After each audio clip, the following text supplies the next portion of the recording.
YouTube non-monetizer income. Big question mark. Okay. As a non-monetizing YouTuber and a YouTuber who has not monetized my/this channel, Tanis Leonhardi, at any point in time, I ruminate about if it would be possible for me to make income on my content without monetizing my videos/channel, and potential ways of making money/income. I'll do income because income's more broad on my YouTube content. So that's my introduction. Well, in anything else, yes, I am Tanis Leonhardi. It's my YouTube channel, Tanis Leonhardi. I'm Tanis Coralee Leonhardi, and this is my YouTube channel, Tanis Leonhardi. And I'm filming this Tuesday, 27 February 2024. This is meant to be a little bit short and sweet. I came up, or not came up with, because at least one of these I would guess is fairly common on YouTube already. But so in thinking of potential ways that I would be kind of comfortable making income on my YouTube content without monetizing, I kind of came up with 2 ways with real life examples. Like based on my real life experience, one of which was like, anyway, so okay, real life in-person experience kind of thing. Okay, so that's the introduction. Ruminating about the if. So the if here is if I could make money without being a YouTube monetizer. So to monetize requires like 1,000 subscribers, so like 4,000 watch hours or something like that as a minimum. And if a YouTuber falls below that, then they might not be able to monetize. And monetize includes things like making money based on ads. So monetizers have ads on their channel. I don't. At least per all my viewing, I don't. I would hope there's not, because yeah, anyway. And then also things like sponsorships. Okay, so I don't do sponsorships for my YouTube channel. And I don't necessarily have a sponsor outside of my YouTube channel either, but there's like YouTube specific sponsors that sponsor certain content, right? Versus like sponsors like for like if I had somebody who's like, we want you to eat our food, right? That's different than we want you to make this content to be sponsored kind of thing. This is kind of very different sponsorship types. So that if it's possible, I would guess it already happens, though it might happen from channels that are monetizing. This is a YouTuber metric. So I've talked about production, like number of videos, consumption, number of videos viewed all the way through, and likes and stuff like that. This is another one, income, right? So I'm a non-monetizer, so I get, since I don't commercialize or make money on certain content, I have a little bit more liberty in the content I can make without the fear of a community guideline strike 10 years down the road. Or some class action lawsuit of Chick-fil-A versus YouTube, where Chick-fil-A says, we do not allow filming in our restaurants. We want 100% of videos that have made money off of it taken down, or on your platform kind of thing. And so all of those videos get taken down, and all of the income that those people made gets paid back to Chick-fil-A plus interest and damages kind of thing. So that kind of stuff is entirely possible, and I've personally, like there was when I was attending the University of California, Berkeley, they made me pay late fees at one point in time, which turned out to be against the law, and there was a class action lawsuit taken against the University of California, Berkeley for violating its own contract kind of thing. So personally, I have been affected by one of those class action lawsuits. I did not collect my money personally, but I have been impacted by one of those lawsuits myself when an organization does not do what they are supposed to do. So if YouTube allows that Chick-fil-A content, right, then guess what happens? If the Chick-fil-A or whatever organization goes, we said no. Right? That was written, published on our website, and you still allowed it. You get a pay. Right? That kind of stuff does happen, speaking from experience. As being one of those people who was negatively impacted by the misconduct of the organization. Right? Okay, so so there's something I'm putting out there is, right, non-monetizer, I have a little bit more creative liberty, so that monetizing pathway is not necessarily something I want to, right, I'm kind of like, but I like my creative liberties, that even though a monetizer might do that, doesn't mean that content's going to stay around long term, especially, and I do view YouTubers who do that violate, filming rights and stuff like that.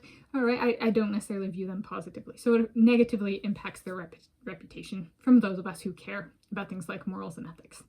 Okay, so I don't necessarily want to be associated with the monetizers, is another way of thinking about it. And I have not monetized. I don't even have the baseline criteria, but I still have not.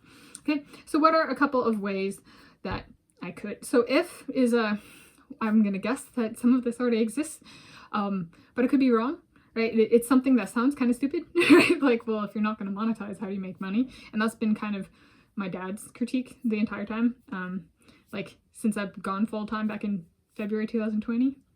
And I have the 3,000 videos to prove I showed up on my full-time YouTubing kind of thing. I already did that before today.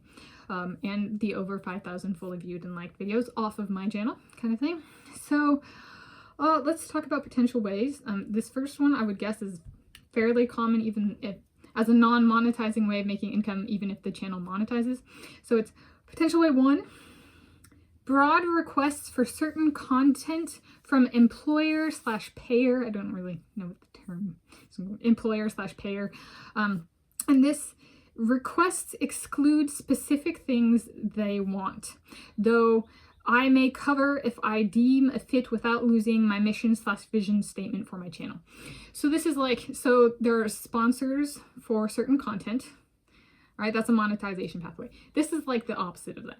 This is, here's two examples based on real life experience. So, and this is something I would guess is fairly common on the platform already, platform being YouTube. Example one, Noah Lyles. So I went to Burger Master, and Burger Master, he has a burger melt. My employer, Noah Lyles, wants. So he really wants to be on this YouTube channel. But we do not want to monetize my YouTube channel. I don't, right? That's part of my mission vision statement, is just living my life and sharing it when it happens. But he really wants a video with us, and at least he has a burger melt from Burger Master. Okay, so how can I make money as a non-monetizer without violating sponsorship rules or monetization policies or anything like that? You can request. I'm going to guess this is already in effect. I want you to, here's $15,000 and I want you to make 50 burger eating videos. Right, he cannot request, so it would be sponsored content if he asked for a burger melt video with him in it, right? So that would be monetization. Asking for something broad, right? Because I can make 50 Dick's Drive-In burgers and it still satisfies the request, and he cannot say that the request was not fulfilled, right? So there is zero guarantee that in that request he made, he will get the video he wanted. That is an example of non-monetization income. It's still earning money, but the the intent is they hope to see something, right? But that doesn't mean they get it, right? It's not sponsored content. If that makes sense. I'm gonna guess that's fairly common, and I think someplace else where this might be even more fairly common. And this is again based on real life experience, actually from this past weekend, same as the Noah Lyles one. I go to Dempsey Indoor, and Dempsey Indoor goes, Tanis, we're gonna pay you $10,000 for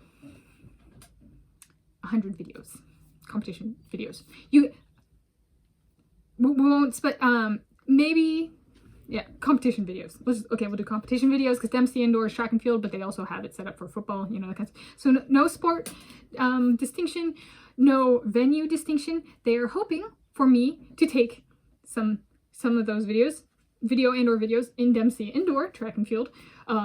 However, it does not count as sponsorship or a monetization process because they do not request the particular.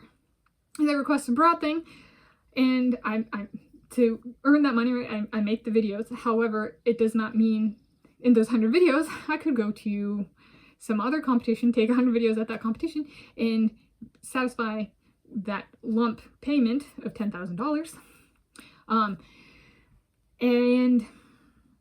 But there is none from Dempsey Indoor, right? So then it's not specific. I'm going to guess this is an entirely possible pathway, whether or not it's done by non-monetizing channels or not. I would guess this one is okay. Again, I'm guessing, right? So this is about, I don't work for YouTube, so I don't know, but I would guess this one counts. So, potential pathway 2. This is occupational hazard videos. So this is income made is compensation for a video I would not have made otherwise. And the video was made in response to some form of occupational hazard. Example.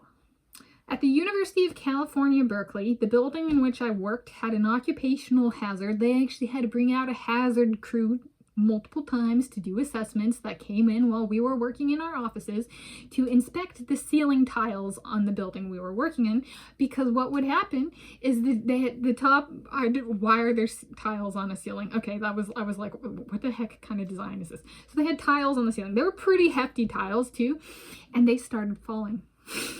Okay, and I'm like, the workers show up and I'll like look up and I'm like, I'm afraid to come into work, right? Because one of those things could fall on my head and I could die, right?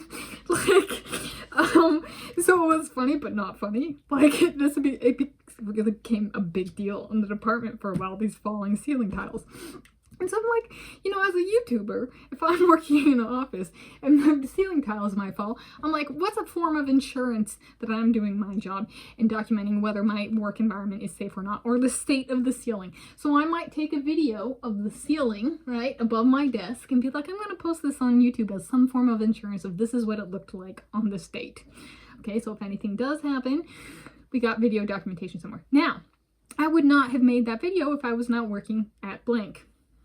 Right? So it's not a video I would have made nor wanted to make, but I don't want to die.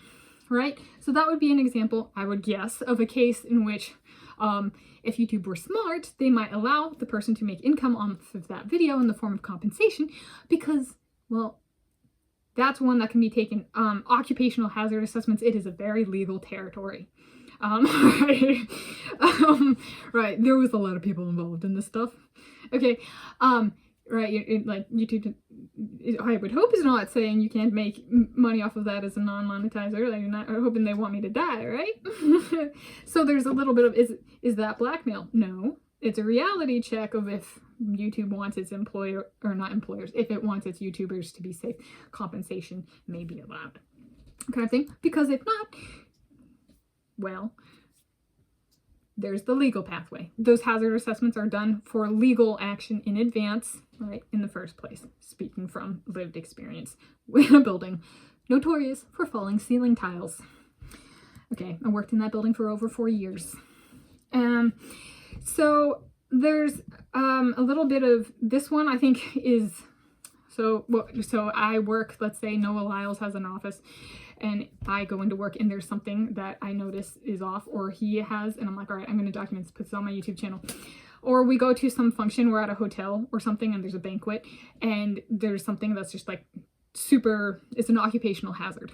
Okay. And there is legal requirements and definitions are required for occupational hazards, right? So it's a very legal territory because damages can be like millions to billions of dollars.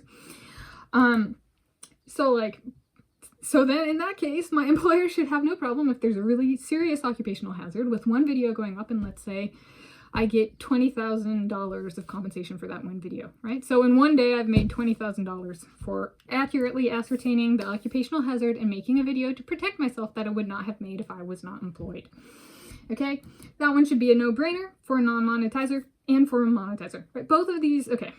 So that's potential way 2. Conclusion, both of these are ways that monetizers should be able to make money as well. However, as a non-monetizer, it would be kind of like the base of my income, which might mean I might get a whole lot better than the monetizers at this, right? If that's how I make my money, it's in my best interest to accurately ascertain and clearly define, in terms of legal jargon, that occupational hazard. Whereas somebody who makes money off of ad rolls and stuff like that might not have that much incentive because their compensation might be a whole lot less, or they've got a different source of income. So not YouTube, non-monetizer income, possible, maybe, I don't actually know, but those are 2 ways I thought of.